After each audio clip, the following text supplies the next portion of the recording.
Assalamualaikum warahmatullahi wabarakatuh. Bapak Ibu yang saya hormati, terima kasih atas waktu yang telah diluangkan untuk mendapatkan sedikit ilmu mengenai budaya positif. Ini ilmu yang saya dapat di guru penggerak itu pada modul 1.4. Sebelumnya mari kita panjatkan puji syukur atas kehadiran Allah Subhanahu wa Ta'ala, yang mana pada kesempatan kali ini kita diberi kesempatan waktu sempat untuk mendengarkan saya untuk diseminasi budaya positif. Tak lupa selawat serta salam selalu kita haturkan kepada junjungan kita Nabi Agung Muhammad SAW, yang selalu kita nantikan syafaatnya di yaumul akhir. Amin amin.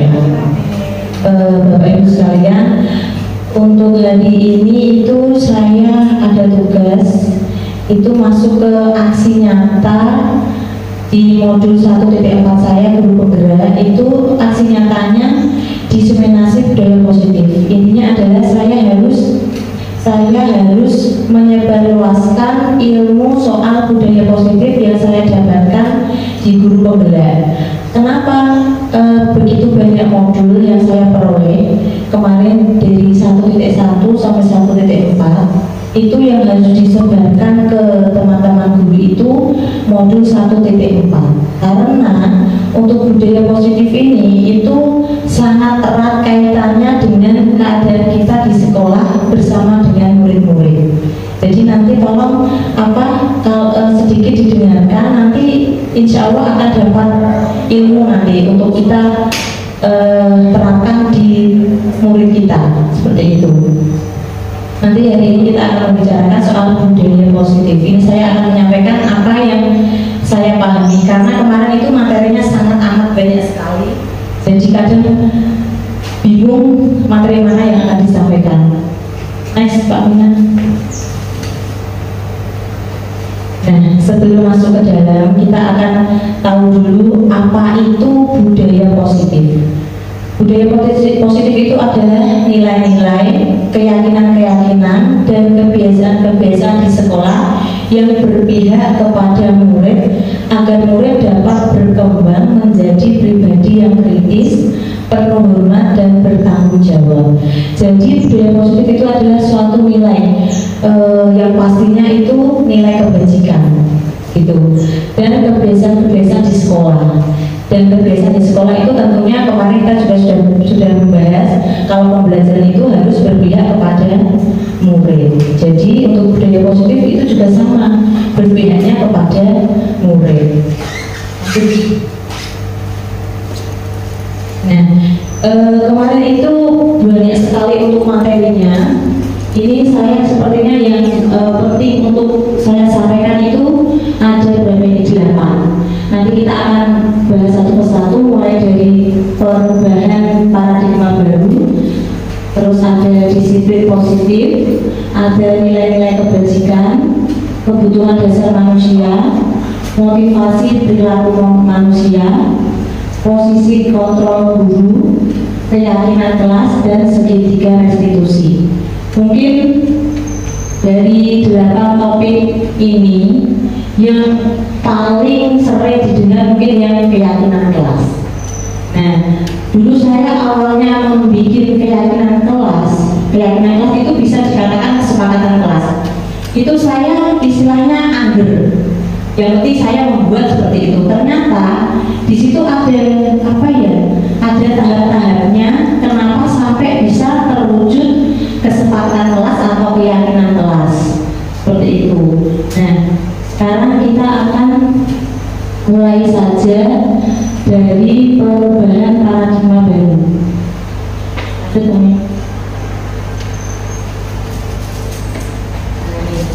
Pembelajaran dengan paradigma baru. Pembelajaran dengan paradigma baru itu merupakan pembelajaran yang dirancang berdasarkan prinsip pembelajaran berdiferensiasi, sehingga peserta didik itu sesuai kebutuhannya berdasarkan tahap perkembangan sesuai teori psikologi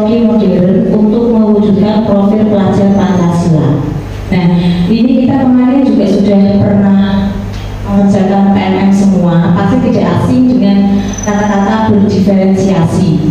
Nah, berdiferensiasi itu apa? Kita mengajarkan murid itu sesuai dengan kebutuhannya. Katakanlah seperti ini, meskipun saya memang belum pernah mempraktekkan, mungkin pernah mempraktekkan, cuma saya masih bingung soal berdiferensiasi. Contohnya seperti ini, terkadang di dalam murid itu ada anak yang lebih suka untuk membaca materi, ada anak yang istilahnya dia harus bergerak, jadi tidak bisa diam. Pokoknya dia harus melakukan aktivitas. Seperti murid saya yang sekarang naik kelas 2. Itu kalau anak tipe yang visual, istilahnya dia belajar melihat, itu kita ketika kita memperlihatkan LCD, itu dia akan melihat dan dia akan mempelajari. Tetapi tipe anak yang dia itu tergolong kinestetik, istilahnya dia mulai akeh katakanlah, tidak bisa diam, itu dia tidak bisa kalau kita ajar dengan menggunakan LCD, karena itu nanti akan sia-sia. Nah, sebenarnya kemarin juga Pak Kul itu pernah istilahnya apa, asesmen awal, diagnostik awal ketika apa, perkenalan kelas baru selama 3 hari itu sebenarnya itu tugas kita adalah mencari tahu tipe belajar murid-murid kita.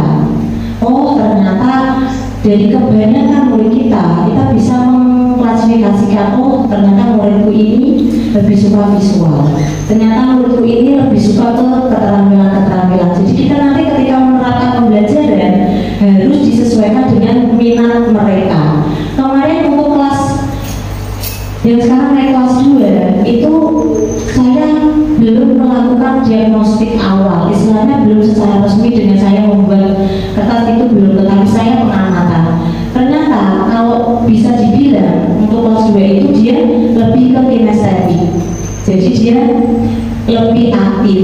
Jadi kita harus menyesuaikan pembelajaran kita, rangkaian pembelajaran yang bagaimana membuat siswa itu lebih aktif.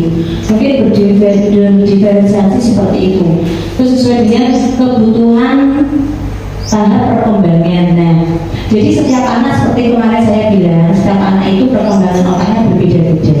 Ada yang sudah mahir, ada yang perlu bimbingan. Nah, itu sebenarnya di kelas tidak perlu disamakan, karena nanti kasihan, karena perkembangan anak itu beda-beda. Dan kita sebagai guru kemarin sesuai dengan filosofi Ki Hajar Dewantara, itu guru itu harus menuntun anak. Jadi perkembangan anak sampai di mana memang kita harus menuntun, tidak boleh disamaratakan, biar anak-anak itu mendapatkan hak untuk belajar. Jadi sama, ketika kita menyamakan murid, istilahnya menyamakan target kita adalah seperti ini.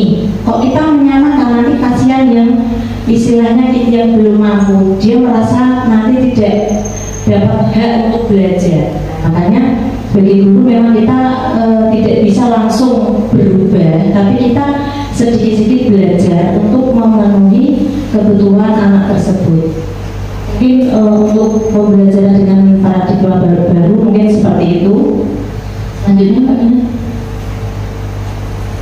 Nah, ini ada miskonsepsi tentang teori kontrol. Ini apa namanya?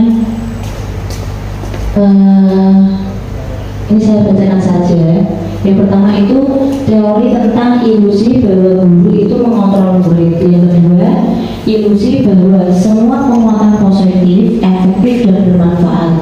Yang ketiga, bahwa kritik dan membuat orang merasa bersalah dapat menguatkan karakter. Yang keempat, ilusi bahwa orang dewasa memiliki hak untuk memaksa. Ini nanti masuknya ke hukuman dan penghargaan dan konsekuensi. Nanti bunganya ada di situ. Jadi nanti ini saya bacakan saja. Satunya Pak.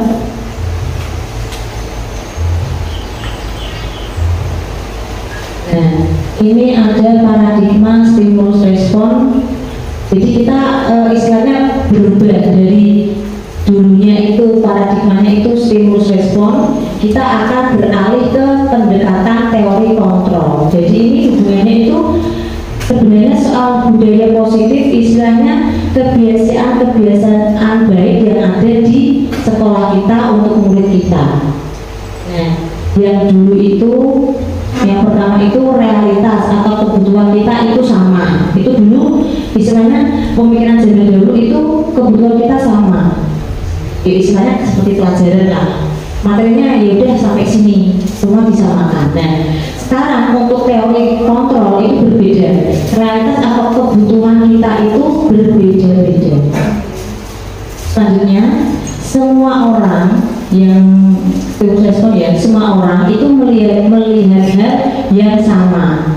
Padahal sekarang itu setiap orang memiliki gambaran yang berbeda-beda. Jadi sudut pandang orang itu lain-lain. Misalkan seperti kita sehari-hari lah, ada seseorang katakanlah membeli sesuatu.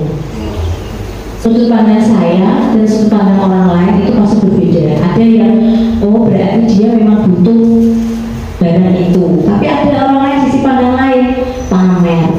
Ada. Jadi itu gambarannya itu berbeda-beda. Terus selanjutnya kita mencoba mengubah orang agar berpandangan sama dengan kita, itu dulu. Istilahnya sedikit memaksa, pandangan untuk podo aku. Untuk sekarang itu kita berusaha memahami pandangan orang lain tentang dunia. Jadi karena pandangan orang lain pasti berbeda-beda. Nah, kita itu harus saling menghormati. Terus yang ketiga, perilaku buruk dilihat sebagai suatu kesalahan murid kita. Kalau murid kita itu melakukan kesalahan, terus otomatis kita pasti bilang mungkin nakal, mungkin kelakuan elek, pasti seperti itu. Padahal semua perilaku itu pasti memiliki tujuan. Jadi katakanlah Devan lah, itu contoh konkret sekali. Iya, Devan itu terkadang dia merobek kertasnya sendiri, dia lari ke belakang, dia tiba-tiba istilahnya teriak-teriak. Itu sebenarnya dia melakukan itu tidak cuma sekedar melakukan. Kalau kita mau menelusur, dia itu sebenarnya punya tujuan. Dia seperti itu ada tujuannya. Kita sebagai guru harusnya itu istilahnya mengetahui, si ini melakukan itu tuh karena apa ya. Nah, kita sebagai guru itu sebenarnya sudah tahu. Katakanlah kita sebenarnya juga sudah tahu, katakanlah orang yang ada anak itu katakan melakukan pelanggaran lah, dalam tanda kutip nakal, itu pasti kita gini, keluarganya bagaimana? Terkadang gini, keluarganya katakanlah ibu bapaknya kerja, benar itu tidak diurus katakanlah. Nah, sebenarnya dia melakukan itu tuh ada tujuannya. Nah, kita sebagai guru itu memang harus mencari tahu. Terus selanjutnya, orang lain bisa mengontrol saya, orang lain itu bisa mengatur saya, itu jangan dulu. Padahal hanya Anda yang bisa mengontrol diri Anda. Jadi hanya kita itu yang bisa mengontrol diri kita. Jadi sebenarnya bukan orang lain. Katakanlah begini, anak terlambat datang ke sekolah. Nah, itu kalau zaman dulu sekolahan itu yang istilahnya mengontrol siswa dengan katakanlah memberi aturan yang tegas. Nah, itu untuk teori kontrol yang sekarang, sebenarnya anak itu bisa terlambat atau tidak itu sebenarnya bisa dikontrol oleh dirinya sendiri. Jadi tidak perlu karena aturan dan aturan, sebenarnya itu istilahnya bisa timbul dari dalam dirinya sendiri. Kemudian pemaksaan ada pada saat bujukan gagal. Jadi ketika katakanlah murid kita tidak memakai topi, kita membujuk, bisa pakai topi ya. Nanti kalau nggak dapat pakai topi, katakanlah nanti kepanasan atau bagaimana. Tapi terkadang itu kan istilahnya tidak bisa. Nah, makanya kita kadang pemaksaan. Saya pakai topi, dari sini tanggung. Karena itu merasa kita sudah membujuk dan gagal, makanya terus kita memaksa seperti itu. Sedangkan untuk pendekatannya sekarang itu harus kolaborasi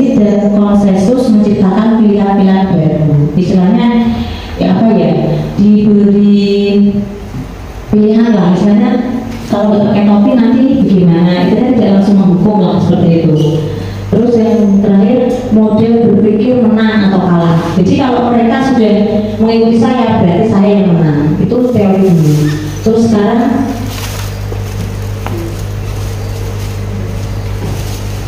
kembali. Terus sekarang model berpikir menang-menang. Jadi istilahnya kalau kita sudah berhasil, berarti tidak ada yang kalah dan menang. Kita sama-sama menang, gitu. Tidak ada yang menang dan katakanlah murid itu tidak pakai topi. Nah, kalau murid sudah memakai topi, oh berarti sekolah menang, menyuruh dia pakai topi. Nah, sedangkan itu sekarang murid memakai topi sendiri, berarti itu guru juga menang, siswanya juga menang, seperti itu. Lanjut ya.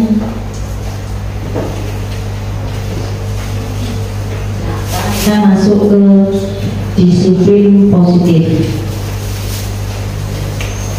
Boleh sambil dimakan diminum ya, karena waktunya 1 jam.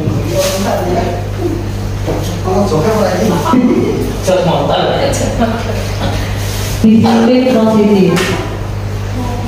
Disiplin positif itu merupakan salah satu cara penerapan disiplin yang bertujuan untuk menumbuhkan kesadaran serta memberdayakan peserta didik tanpa imbalan, penghargaan, ancaman ataupun hukuman. Atau bisa dikatakan disiplin positif itu adalah cara membentuk sikap mandiri anak.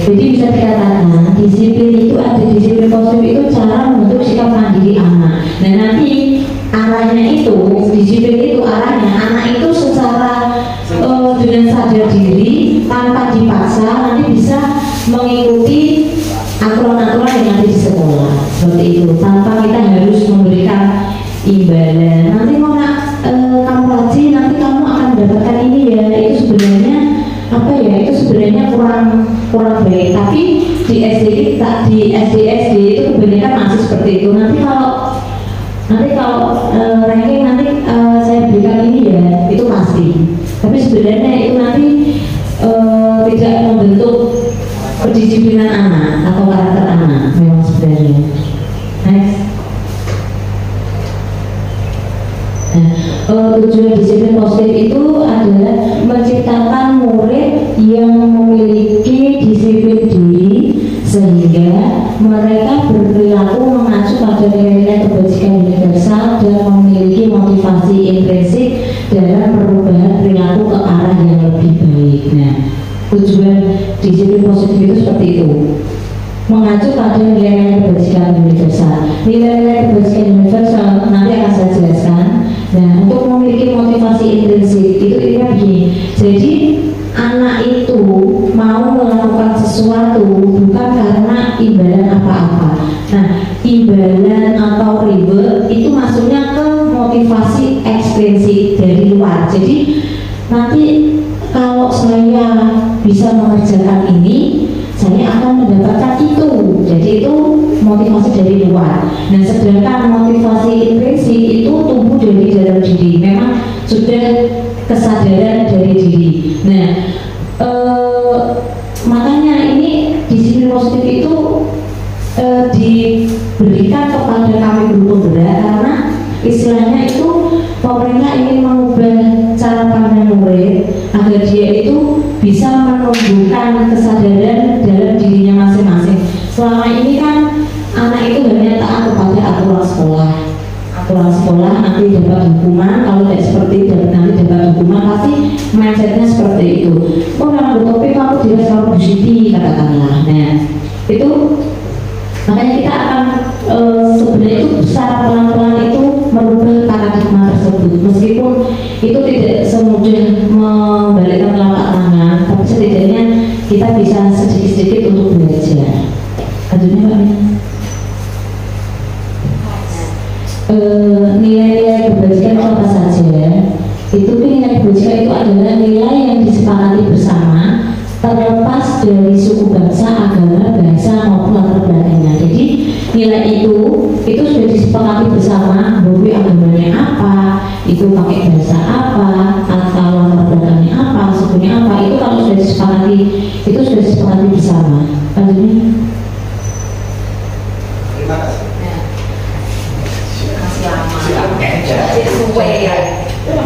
Nah, ini untuk contoh nilai kebajikannya. Nah, ini yang nilai kebajikan yang sesuai dengan kita profil Prajurit Pancasila itu ada beriman bertakwa kepada Tuhan Yang Maha Esa dan berakhlak mulia, berkebudayaan global, gotong royong, mandiri, kreatif dan bernalar kritis. Itu dari profil Prajurit Pancasilanya. Terus ada lagi dari Ibu Primary Girls Program. Aku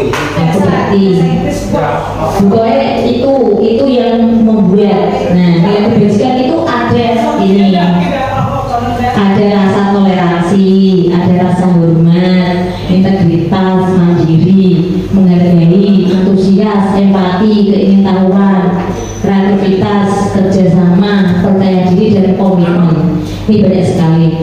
Nanti hubungannya nilai kebajikan itu mengarahnya ke keyakinan kelas. Contoh sedikit ya biar gak berlebihan. Contohnya seperti ini.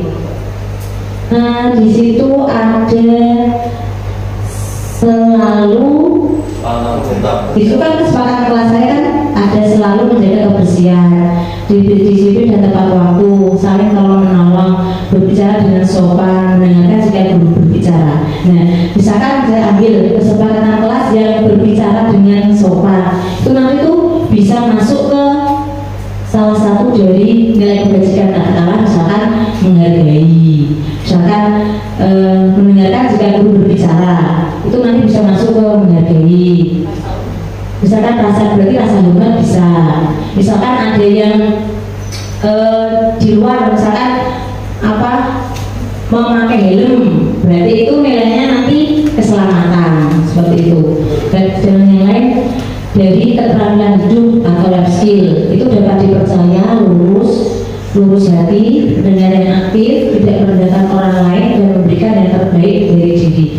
Nanti ada keyakinan kelas yang menghargai pendapat orang lain. Nah, itu nanti masuknya apa, tidak merendahkan orang lain. Terima kasih.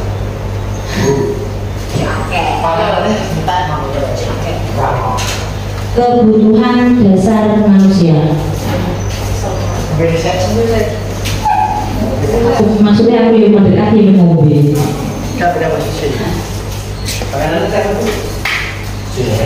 Besok tak jawab, bisa ini. Kebutuhan dasar manusia. Kebutuhan dasar manusia itu adalah segala sesuatu yang kita lakukan untuk mendapatkan apa yang kita inginkan. Seluruh tindakan yang kita lakukan itu memiliki tujuan tertentu, dan semua usaha terbaik yang kita lakukan adalah dalam rangka agar kebutuhan dasar kita itu terpenuhi dengan baik. Jadi kebutuhan itu adalah otomatis kita akan melakukan segala sesuatu untuk mendapatkan apa yang kita inginkan, untuk memenuhi kebutuhan kita. Nah, sebenarnya kebutuhan dasar manusia itu ada 5, dikategorikan menjadi 5. Yang pertama itu adalah bertahan hidup. Contohnya adalah seperti makan, pakaian, tempat tinggal, keamanan dan kesehatan. Itu kebutuhan untuk bertahan hidup. Terus kemudian kasih sayang dan rasa diterima. Nah itu rasa diterima. Itu juga kebutuhan kita ya. Kita pasti minta disayang ya. Dipedulikan. Terus apa? Berbagi kerjasama menjadi bagian dari kelompok kita, dipedulikan, diperhatikan, disayang. Nah, seperti ini nanti masuknya kan seperti itu, seperti Devan itu ya. Dia kan melakukan seperti itu karena dia itu ada kebutuhan yang dia itu ingin dia dapatkan.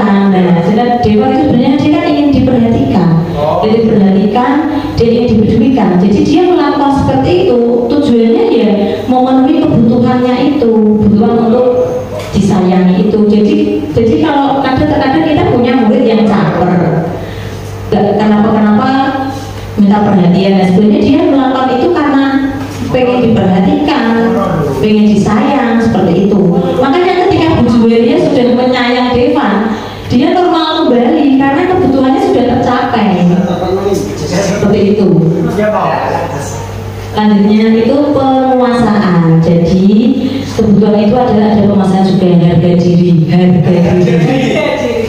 keinginan untuk dianggap, memimpin, berprestasi, diakui dan didengar. Jadi setiap orang itu sudah pasti kebutuhannya seperti itu. Mesti pengen istilahnya nak ngomong pokoknya aku dioke.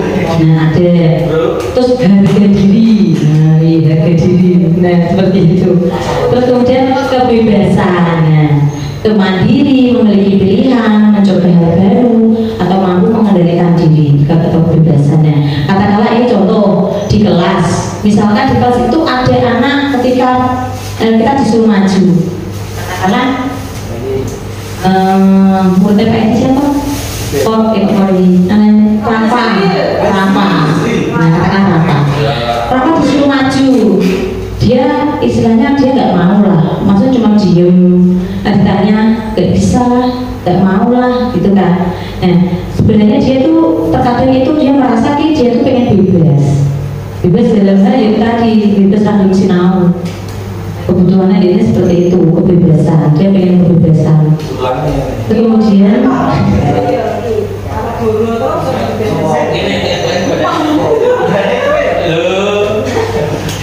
Kemudian yang terakhir itu kebutuhan kesenangan.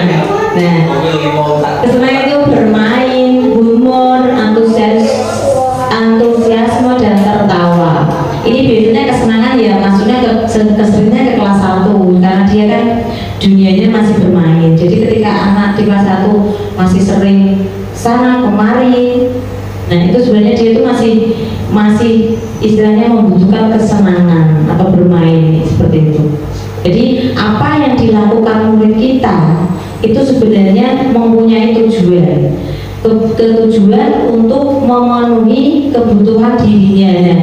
Itu bisa dimasukkan ke dalam sini. Mungkin ketika nanti kalau diingat-ingat, oh muridku koyok ini, kira-kira dia pengen itu kepiye yo, pasti masuk ke sini. Banyak kebebasan. Bebas dan mikir. Lanjut.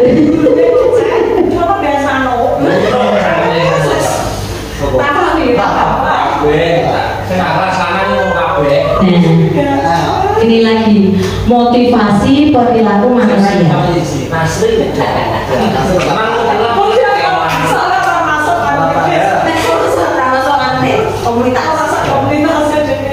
Ini motivasi perilaku manusia.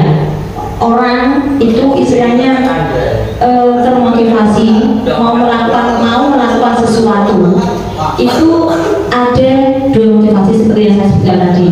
Ada motivasi ekstrinsik dan motivasi intrinsik.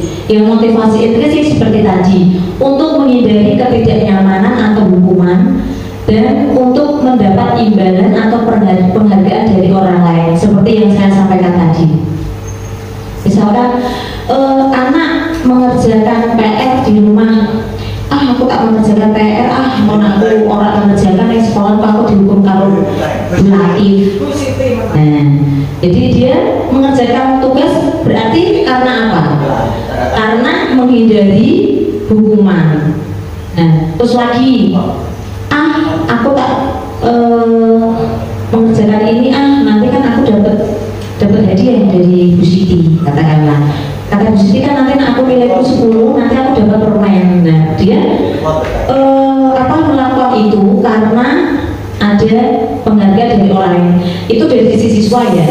Kalau dari sisi guru seperti ini, katakanlah kita berangkat. Nah, kita berangkat.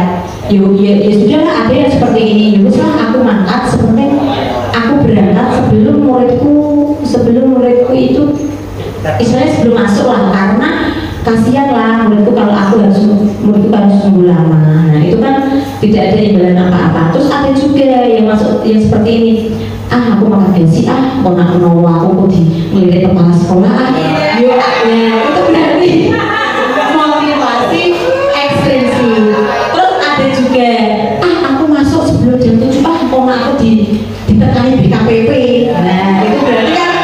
hukuman. Nah itu berarti sebenarnya kita ya motivasi itu. Nah yang intrinsik kan seperti itu. Maka sebelum dia muncul sakit kok muridku ngaruh materi suwe orang diulang. Nah itu maksudnya motivasi intrinsik. Tapi kita absen selama ini yo sebenarnya masih motivasi intrinsik. Maka jam 7 aku narang ngomong sesuai absen aku sudah BKPP. Nah itu sebenarnya kita menghindari hukuman itu. Nah sedangkan tujuan kita untuk disiplin positif itu biar kita itu timbul motivasi secara intrinsik, yaitu untuk menjadi orang yang mereka inginkan dan menghargai diri sendiri dengan nilai-nilai yang mereka percaya. Jadi itu pada umumnya tidak ada. Menghargai diri sendiri dengan sendirinya. Angin aslinya dia pengen ke arah seperti itu. Cuman seperti yang tadi sudah saya bilang, tidak semudah membalikkan telapak tangan. Makanya seenggaknya sedikitlah kita menerapkan itu. Tidak semuanya karena itu moyo. Kalau semuanya itu terlalu moyo kalau menurut saya. Selanjutnya sadar posisi. Nah ini tadi hukuman, konsekuensi, dan restitusi. Hukuman itu seperti tadi, pasti kita sudah sering lah. Hukuman itu tidak terencana atau tiba-tiba. Murid tidak tahu apa yang akan terjadi atau dilibatkan. Bersifat satu arah, berupa hukuman fisik atau psikis. Nah, istilahnya hukuman itu pas murid tidak tahu. Istilahnya ketika melakukan hal apa, murid tidak tahu, aku berarti dikapakai kalau begitu ya, dikapakai kalau Pak Edi ya, itu murid tidak tahu. Sedangkan hukuman ya sekarang kamu ambil sampah, murid kan tidak tahu, oh jebret pun ambil sampah. Nah dan itu apa, tidak tahu apa yang akan terjadi, kemudian bersifat satu arah karena yang menentukan itu adalah guru. Nah itu hukuman. Nah biasanya itu berupa hukuman fisik atau psikis. Istilahnya fisik kan tahu sendiri lah, kata-kata yang tidak mengenakan. Tapi kalau fisik ya tadi lari dari lapangan lah, terus atau sport jam lah, seperti itu. Terus konsekuensi itu lebih terencana atau disepakati sesuai peraturan. Kemudian murid tetap dibuat tidak nyaman. Sikap guru selalu memonitor murid. Nah yang pertama dulu terencana. Nah itu kalau konsekuensi itu terencana. Katakanlah begini, ketika ada anak terlambat, mungkin katakanlah Pak Kulang saya punya contoh.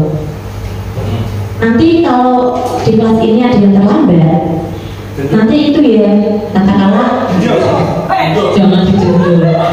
Katakanlah nanti istirahatnya dipotong. Katakanlah dia terlambat 10 menit, berarti nanti dia istirahatnya itu dipotong 10 menit. Nah itu kan konsekuensi yang harus dia dapat. Kira-kira yang dapat konsekuensi itu kira-kira nyaman tidak? Kan tetap tidak nyaman. Makanya disini disebutkan murid tetap dibuat tidak nyaman. Tetap itu kan hampir seperti hukuman, tapi lebih terencana. Jadi dia sudah tahu, oh maaf Duki telat berarti kok aku yang seperti ini. Itu murid lebih tahu.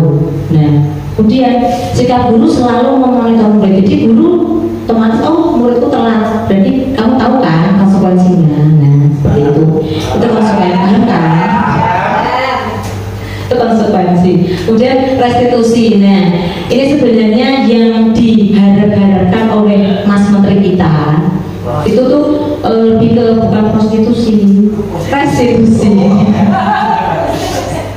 Proses menciptakan kondisi bagi murid untuk memperbaiki kesalahan. Nah, jadi siswa itu ketika dia salah, dia punya itikat untuk memperbaiki. Nah, memperbaiki saya rasa tidak mungkin lah anak itu, iya Bu, saya bersalah, nanti saya akan seperti ini. Itu tidak mungkin sama sekali kan, ini seorang bangkalan. Nah, padahal sebelum itu terjadi, makanya sebelumnya itu ada yang namanya kesepakatan kelas. Katakanlah dia terlambat. Nah, terlambat berarti terlambat berarti nanti kamu misalkan nak terlambat berarti kamu nanti istilahnya dipotong katakanlah. Dia nanti itu karena dia masih ingat kesepakatannya itu bisa, kamu tahu kan kamu salah, ya Pak, kamu tahu konsekuensinya, ya Pak saya harus begini. Nah itu bisa karena di awal itu kita sudah mengandani. sudah memberitahu, sudah membentuk keyakinan dan konsekuensinya seperti itu. Nah, jadi dia nanti ada berarti nanti cara memperbaiki bagaimana ya, mau dia sudah melaksanakan konsekuensinya, berarti yuk siswa pasti tidak akan diulangi lagi. Tapi itu yuk memang tidak langsung anak itu baik seperti itu, salah kok begini benar, itu tidak. Setidaknya kita istilahnya mempraktekkan seperti itulah. Ya, yang kedua itu proses kolaboratif yang mengajarkan murid untuk mencari solusi sendiri. Nah, sepertinya kalau ini mungkin untuk anak SMA mungkin bisa. Ika katakanlah gini. Tapi mungkin anak kalau kelas 1 bisa. Contoh singkat katakanlah di kelas itu ketumpahan es, ya kan, ketumpahan es. Berarti kan kotor. Nah, biasanya saya tanya dari tadi saya numpahin siapa? Katakanlah si A. Terus jadi nak kotor terus bagaimana? Dipel Bu. Nah, itu ada siswa yang bisa. Nak beneran kotor berarti saya harus ngepel Bu, itu bisa. Nah, mungkin nanti istilahnya coba dipraktekkan kalau ada siswanya yang salah, coba ditanya, kira-kira kamu bicara seperti ini lagi kamu akan bagaimana. Tapi ya dengan kita memang sedikit memancing. Kalau siswa suruh langsung cari solusi memang tidak bisa. Tapi kita beri harus memberi stimulus lah, misalnya memancing siswa itu biar bisa berpikir. Seperti itu. Next, Pak Mina.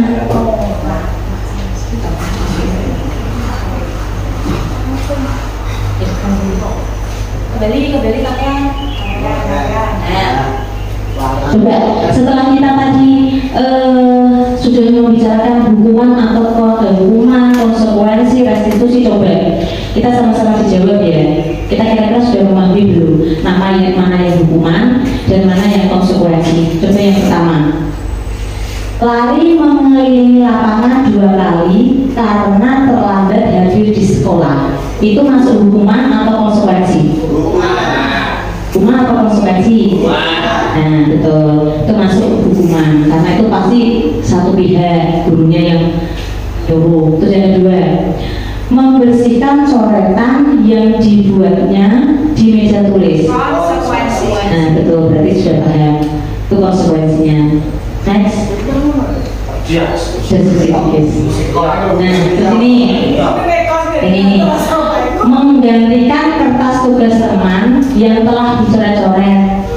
Hukuman atau konsekuensi? Nah, konsekuensi. Terus yang keempat, berjemur di lapangan basket pukul 12 siang karena ngobrol dengan teman. Hukuman. Next. Ya. Yang kelima. Nah, ini yang kelima.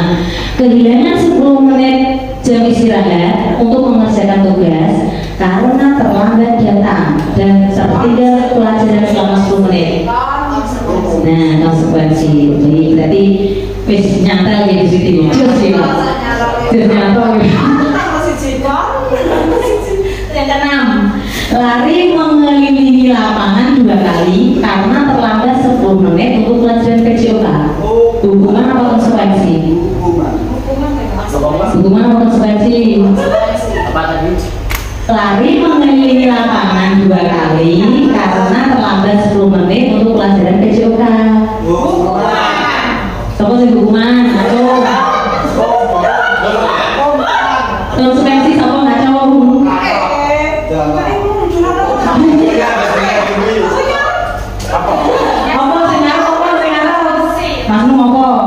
Hukuman atau konsekuensi? Berarti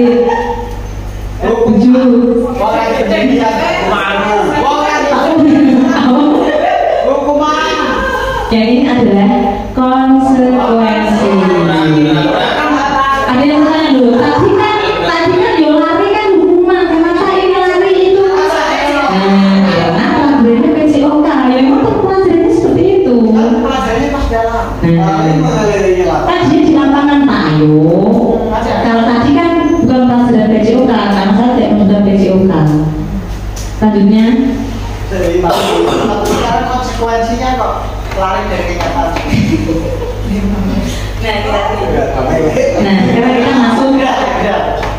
posisi kontrol guru. Enggak, saya jelas tak dulu itu yang kontrol.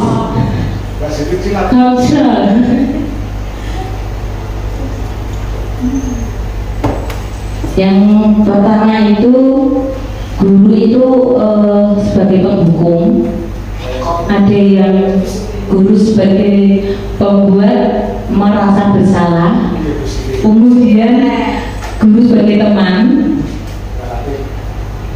kemudian guru sebagai pemantau, dan guru sebagai manajer. Nah, dari kelima posisi itu nanti akan saya jelaskan satu-satu. Kok bisa kontrol guru sebagai penghukum itu bagaimana? Selanjutnya Pak.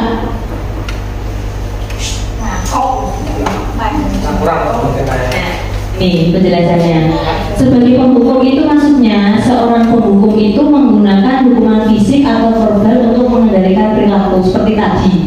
Telat, melayu, penglimo. Nah, itu guru sebagai penghukum. Terus yang kedua, pembuat merasa bersalah. Itu guru menggunakan kata-kata yang lembut untuk membuat orang lain merasa bersalah atau menjadi katakanlah Bu Siti susah ngajari April katakanlah. Nanti Bu Siti begini. Bukan Azril siapa berarti? Pak Edi jadi. Nah, kalau Pak Edi. Belum tahu. Nih, ya Allah Zri, Bu kasihan sama Pak Guru. Nah, ya Zri, Bu kamu tuh kasihan sama Pak Guru. Pak Guru selalu ditegur sama Bu Siti selaku pembina kedisiplinan. Selalu guru senior.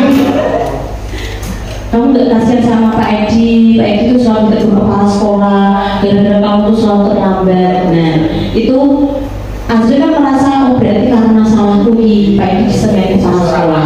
Nah, Pak Edi kan tidak marah-marah, dia menggunakan kata-kata yang lembut. Tetapi pembuat merasa bersalah itu nanti efeknya itu membuat siswa kita itu menjadi tidak percaya diri. Nah, karena kan ya Allah guru-guru aku ternyata Pak Edi dimarahin. Merasa siksa. Nah, terus yang ketiga itu sebagai teman. Guru dalam posisi teman menggunakan persuasi dan hubungan baik untuk mempengaruhi perilaku. Contohnya seperti ini. Tolong ya nak, besok pakai topi ya nak, biar nanti toh kamu gak kepanasan, kamu tidak dihukum. Tolong dulu ya. Nah, itu sebagai teman. Itu sebenarnya baik, kita kan tidak memarahi. Tetapi itu juga ada efeknya. Nanti kalau kita tidak seperti itu, jadi istilahnya itu membuat ketergantungan siswa. Jadi siswa pengennya yuk didekati terus, katakanlah seperti kalau SD mungkin masih ya. Kalau SMA itu loh, SMA kan sekarang kan kalau guru ini kan kayak bestie. Nah, kalau guru itu sebagai teman secara terus menerus itu nanti endingnya yuk kamu dulu ya, kamu jangan begini ya. Endingnya yuk kayak SMA sih bestie di guru itu tadi. Nah, selanjutnya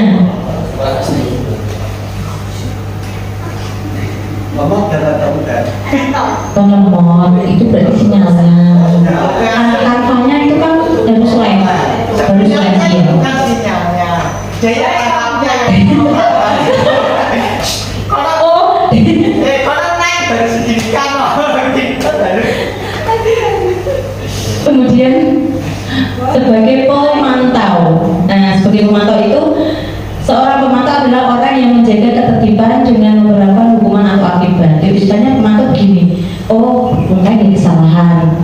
Jadi nanti kamu kemarin melakukan kesalahan dulu, kamu sudah melakukan kesalahan dulu. Istilahnya diungkit, seperti itu sebagai pemantau. Misalnya dia nanti punya catatan, oh si A itu punya kesalahan seperti ini, itu sebagai pemantau. Nanti juga biasanya itu ada hukumannya. Oh si ini kemarin ada kesalahan ini, saya hukum seperti ini. Itu dia punya catatan biasanya. Kemudian yang terakhir itu sebagai manajer.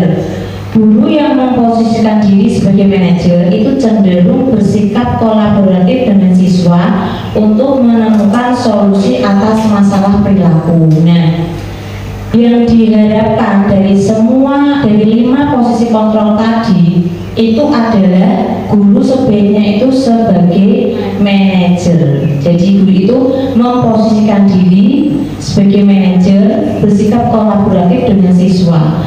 Nah, kemarin saya itu juga ada tugas berdialog dengan siswa itu untuk mempraktekkan guru sebagai manajer seperti itu. Nanti akan saya berikan contohnya di akhir nanti. Next. Nah ini. Nah tadi kan posisi kontrol guru kan ada 5 kan, ada yang menghukum dan sebagainya. Ini ada contoh kasus. Mungkin ini selalu kita hadapi sehari-hari lah, sudah makanan kita sehari-hari. Untuk yang pertama, ini ada kasus siswa itu tidak memakai atribut lengkap saat upacara bendera. Apakah sering kita hadapi, Bu Siti? Sering. Nah, kalau kita sebagai posisi guru sebagai penghukum, pasti kita akan melakukan contohnya melakukan seperti ini. Hormat pada bendera selama 1 jam. Jadi siswanya tadi yang tidak pakai topi, tidak pakai dasi, ya wes kene tak kumpulke. Yang tidak pakai topi, ini hormat pada bendera 1 jam. Nah itu guru sebagai penghukum. Kemudian kalau pembuat merasa bersalah tadi, berapa kali ibu atau bapak harus memberitahu kamu selalu saja mengecewakan bapak ibu. Nah, itu nanti pembuat merasa bersalah, oh berarti aku harus mengecewakan. Seperti itu. Selanjutnya.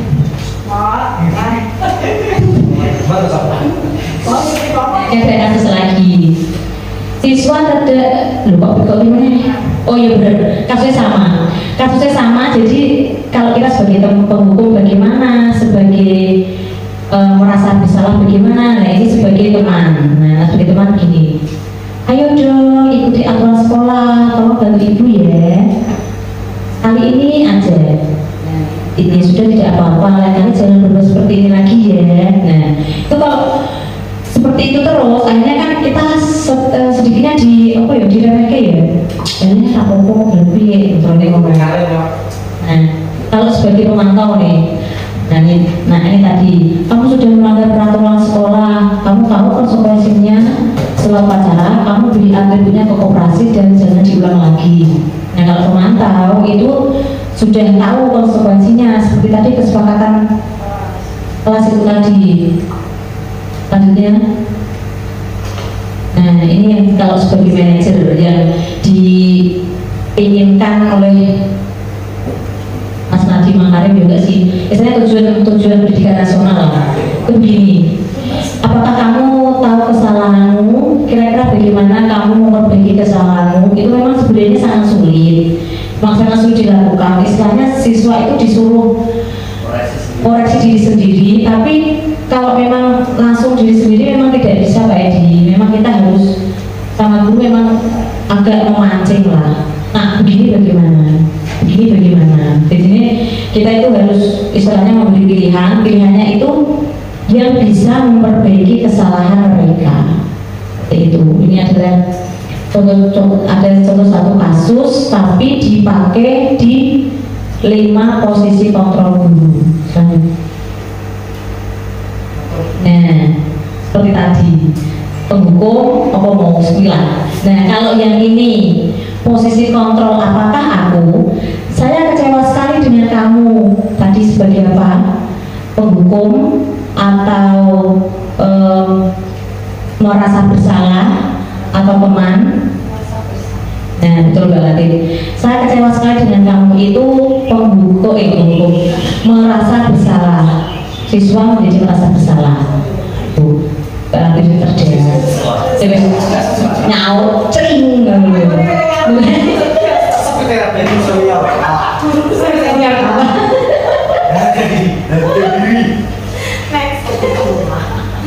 Nah, posisi kontrol apakah apa rencanamu untuk menyelesaikan masalah ini?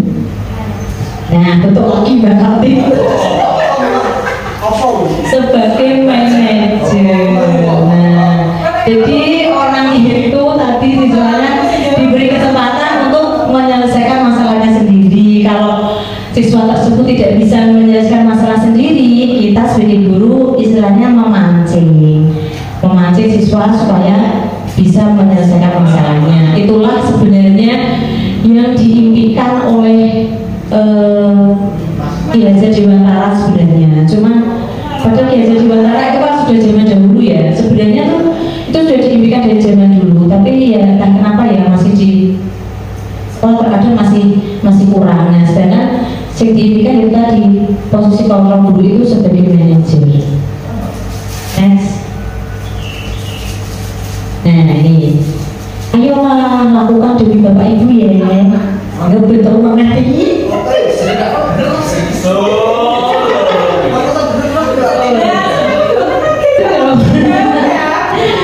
Ayolah lakukan demi bapak ibu itu posisi kontrol guru sebagai teman cerdas. Berarti masuk loh.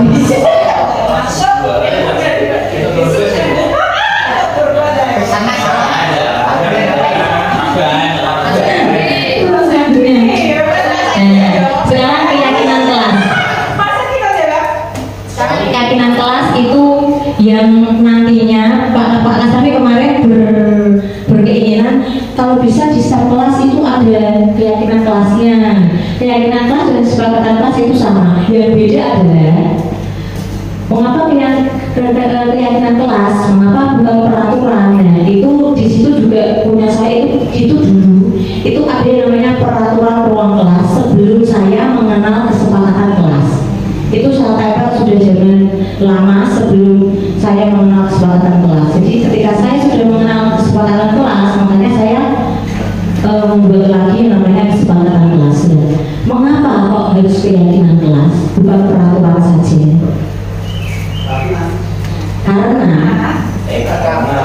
Karena keyakinan itu keyakinan kelas adalah kesepakatan yang dibuat bersama antara guru dan siswa untuk menciptakan lingkungan belajar yang positif, produktif di dalam kelas. Kalau peraturan kelas di sisi lain itu biasanya dibuat oleh guru tanpa melibatkan siswa. Jadi yang itu saya buat sendiri. Oh betul seperti ini. Kalau yang ini kelas 1 memang yang bikin saya, tapi siswa saya itu tak mau milih. Karena kelas 1 mungkin akan berbeda dengan kelasnya Pak Tu sama Pak Edi.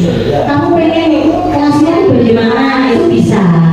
Oh Pak, aku pengen kelas ini bersih loh Pak. Bisa.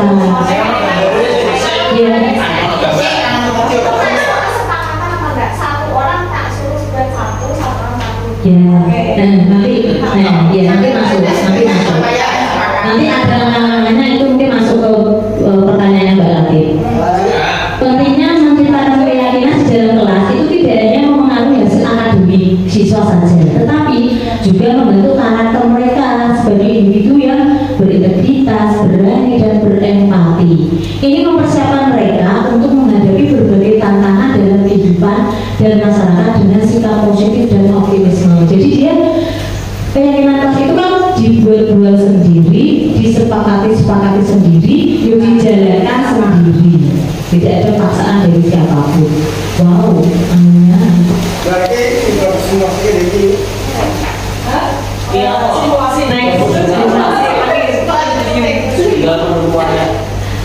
Nah ini cara merumuskan keyakinan kelas. Yang pertama itu masuk Mbak Latif. Meminta siswa untuk menulis keyakinannya. Itu adalah langkah awal yang bisa dilakukan adalah meminta siswa untuk menulis keyakinannya. Yaitu semua siswa itu menuliskan, aku pengen kelasku bersih, aku pengen muridku, temanku orang kayak ngomong, jadi aku pengen pokoknya nak pelajaran guru ini mendengarkan. Nanti kan kita akan mendapatkan banyak. Itu sekali lagi itu kalau kelas tinggi. Nah kelas saya ngasihnya gambar. Saya pengen kamu simpica, karena kelas 1 kan merangkai kata-kata aja sulit. Jadi pasti dia pakainya gambar. Oh pengen iki. Nah jadi nanti kita sebagai guru merangkai kata-kata itu. Nah jadi nanti Mbak Latif, setiap siswa itu kasih kesempatan 1 memang. Bukan 1 sih, boleh sebanyak-banyaknya. Pengen kelasmu itu seperti apa? Bersih. Nah bisa.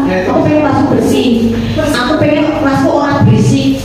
Aku pengen pokoknya konsol-konsol ini rumah guru nak guru diulang itu boleh. Nah nanti kita membahas keyakinan yang tak tulis. Biasanya kalau di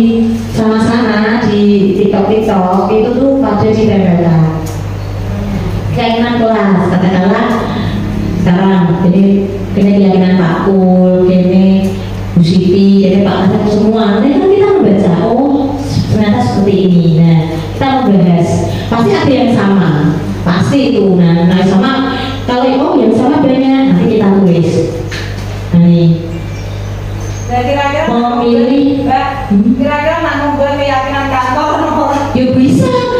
Keyakinan sekolah itu nanti bisa ke arah keyakinan sekolah, bisa. Tapi kalau keyakinan sekolah kan memang semuanya termasuk guru dalam sekolah sudah terlibat. Sebenarnya itu hampir sama kok kayak peraturan di sini. Keyakinan dan peraturan itu sebenarnya hampir sama, cuman kata-katanya itu lebih positif. Katakanlah misalkan dilarang merokok, misalkan ya, dilarang itu kan negatif toh. Bentuknya positif, positifnya contohnya apa ya? Boleh merokok asalnya setelah Udah, istilahnya tuh setiap jam istirahat semua harus kumpul di kantor. kopi. Tapi kalau itu bisa masuk disiplin waktu, itu bisa masuk disiplin waktu. Terus ini tadi memilah keyakinan kelas, jadi mau nggak bagi wakil itu kan masih bocah kan banyak sekali kan, Dewi ini ya. Tapi itu kita melihat oh ternyata paling banyak ini sampai nulis. Nah, nanti ditulis semua, jadi kan milih-milih. Nah, nanti ini mengubah keyakinan agar menjadi kalimat positif. Nanti anak kan ketika menuliskan pasti bahasanya kan akan berbeda-beda. Nah, kita nanti mengolah menjadi kalimat positif. Contohnya Yuli tadi, mesti anak harus gini, tidak boleh membuang sampah sembarangan. Nah, itu kan negatif. Kita ubah menjadi kalimat positif dan selalu menjaga kebersihan. Nah, kita merubah menjadi kalimat positif. Contohnya ini, berbicara dengan sopan, tidak boleh berkata kasar. Biasanya ada anak tulisnya seperti itu. Nah, kita ubah jadi berbicara dengan sopan. Biasanya kalimatnya itu positif, jangan ada kata dilarang, tidak. Nah, seperti itu. Nah, betul. Itu kemarin kita sudah praktek loh. Tidak boleh berkata kotor ya. Kita sudah praktek. Nah, terus ini. Nah, kemudian yang terakhir menyepakati keyakinan kelas. Nanti berarti kan sudah selalu menjaga kebersihan. Nah, anak dari tadi kita sudah mendapatkan keyakinan kelas kita seperti ini. Nah, sepakat ya seperti ini ya. Nanti tidak berhenti sampai sini. Seperti tadi harus membuat konsekuensinya. Jadi, aku tidak menjaga kebersihan ini berarti katakanlah menumpahkan air, berarti aku mau berkelas kursi meneng. Jadi ada gandingannya.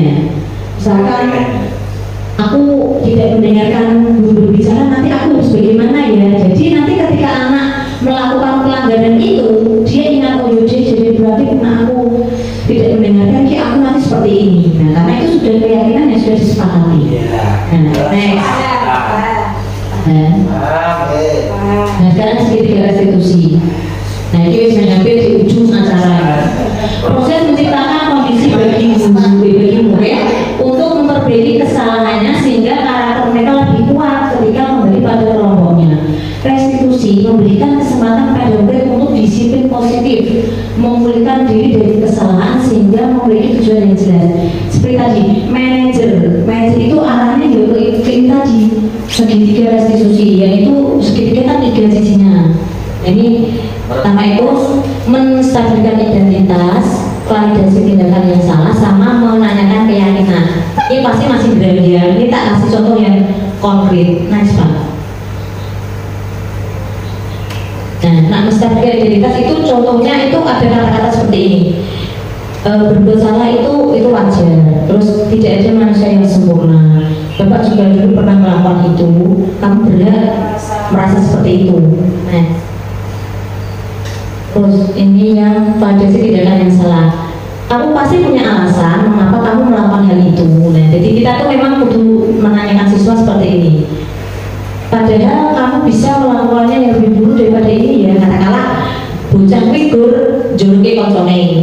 Itu kan salah toh. Tapi kita memvalidasi kalau valid kan berarti benar kan. Seperti ini salah, tapi benar dengan gini. Padahal tunjukno kok kamu tidak memukulnya ya, kamu cuma jorok ketok ya. Padahal kan sebenarnya itu sudah salah, tapi kita tidak menyalahkan. Nah, kok beda jorok kita tidak seperti itu. Tunjukno kok berburu jorok orang bu antemi, orang kamu melakukan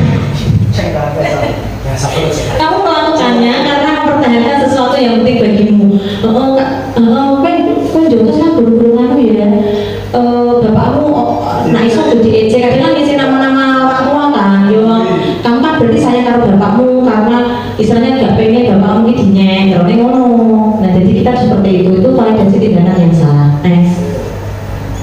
Nah, ini menanyakan keyakinannya. Kalau keyakinan kita sudah dibuat, nanti kita bisa praktek. Nah, misalkan terlambat, kamu terlambat kenapa? Kamu tahu nggak keyakinan kelas kita? Iya bu, saya harus disiplin. Saya harus disiplin dan tepat waktu. Nah itu bisa kalau kita sudah bikin keyakinan kelas. Nah makanya langkah pertama kita untuk melakukan budaya positif, disiplin positif itu adalah membuat keyakinan atau kesepakatan kelas masing-masing kelas. Seperti itu. Next. Keyakinan kelas. Dan iya sudah kelas. Kesimpulan. Nah, dalam penerapan disiplin positif, hendaknya guru itu memiliki standar kepribadian profesional dan sosial yang baik, di mana guru harus mampu merefleksikan dirinya dalam posisi kontrol saat ini. Bagaimana perjalanan dirinya sebagai among itu tadi, bagi manajer itu tadi, yang menuntut murid-muridnya menjadi insan yang mandiri, merdeka dan bertanggung jawab. Ini standar nasional pendidikan. Sebenarnya kita itu kalau bisa itu memposisikan diri kita sebagai manajer. Ini ada contoh kasus. Ini ada contoh kasus, misalkan nanti istilahnya ada kasus seperti ini, kita sebagai manajer itu harus bagaimana? Nah ini ada kasus. Nah kita sebagai manajer ini contohnya sih kayak piye mulai menyelesaikannya dari kasus. Kasus pertama, siswa membolos saat guru rapat. Nah, tak bacakan ya. Pak Nas siap mengedunkan ya Pak Mina. Iya. Seorang siswi yang bernama Tifa kemarin itu dilaporkan tidak mengikuti pelajaran dikarenakan membolos sekolah ketika bapak ibu guru sedang rapat. Nah ini ada perbincangan siswa dan gurunya ini. Siswanya begini. Ini ceritanya dipanggil Bu Siti. Bu Tifa datang ke kantor. Assalamualaikum Bu Siti. Jawab, waalaikumsalam. Saya mendapat laporan bahwa kemarin kamu itu membolos saat bapak ibu guru sedang ada rapat. Apakah itu benar? Nah, Iya bu. Bu Tifa menjawab, iya bu. Bu Siti bilang lagi, betul guys. Saya tahu. Nanti mungkin. Iya bu. Terus Bu Siti ini, lalu kalian pergi kemana dan apa yang kamu lakukan? Udah. Nah, Bu Tifa menjawab, saya pergi ke kafe bu. Siswa tahu ini.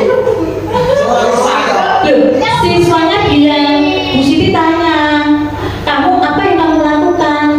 Tifanya menjawab, saya pergi ke kafe Bu Siti. Nah, ini tadi segitiga restitusi kan ada 3. Yang langkah pertama ini menstabilkan identitas, apa yang harus dilakukan guru mengisor. Nah, buku Siti begini, baik, setiap orang pasti pernah melakukan kesalahan. Bu Siti juga dulu waktu sekolah pergi ke kafe. Guru-guru kafe. Baik, setiap orang itu pasti pernah melakukan kesalahan. Coba kamu pikirkan, pergi ke kafe itu manfaatnya apa?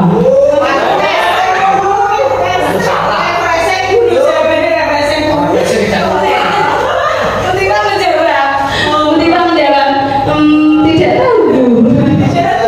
Kemudian menjawab lagi, lalu membolos yang kamu lakukan kemarin itu benar atau tidak? Tifa jawab, salah bu. Saya sudah melanggar aturan dan membuat ibu jadi cemas dan juga bisa ditangkap oleh Satpol PP atau ketahuan bolos.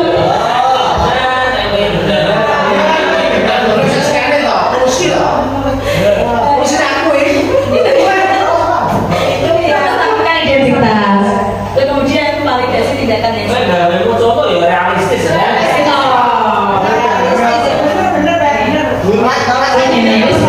Kenapa kamu kok membolos? Misalnya pergi ke kafe tadi itu kenapa? Begitu Tifa jawab,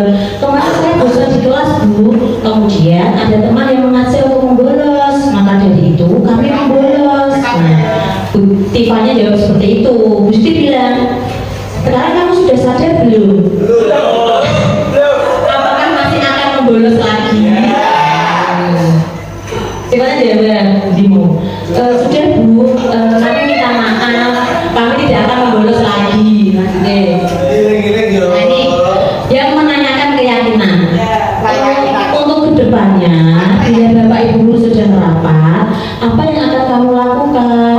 Apa yang akan kamu lakukan untuk memperbaiki kesalahan ini? Nah itu. Tifa jawab, saya akan meminta tugas. Saya akan meminta tugas ke guru mata pelajaran Bu. Nah jadi bagi semoga kamu mendapatkan pelajaran bermakna dari kesalahan yang sudah kamu lakukan ya. Ya Bu, terima kasih. Nah itu kasus satu.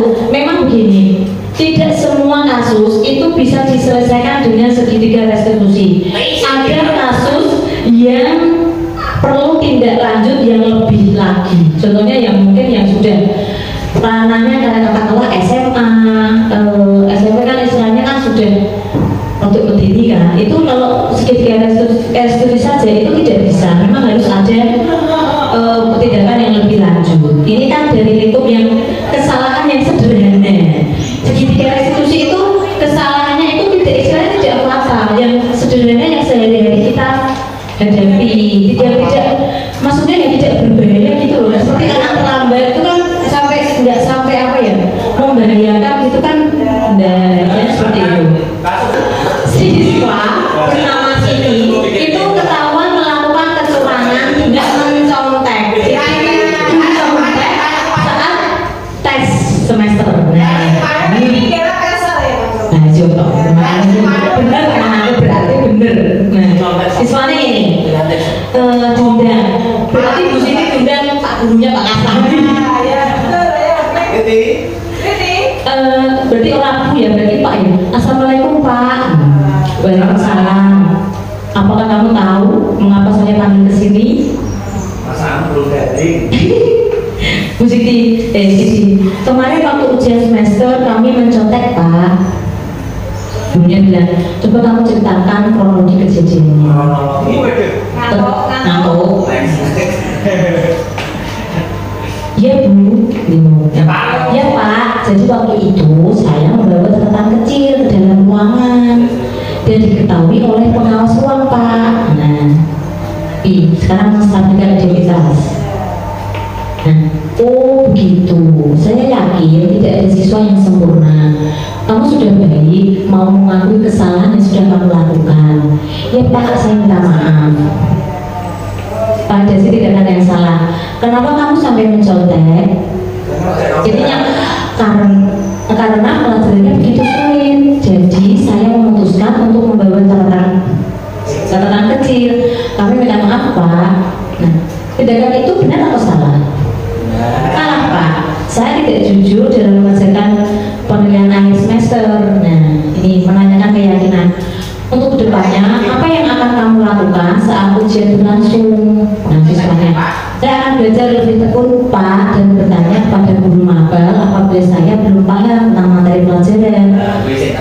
Bagus, Bapak Ibu pasti akan dengan senang hati membantu kalian. Terima kasih Bu. Terima kasih Pak. Berarti wassalamualaikum Pak. Bu Siti terus keluar dari kantor.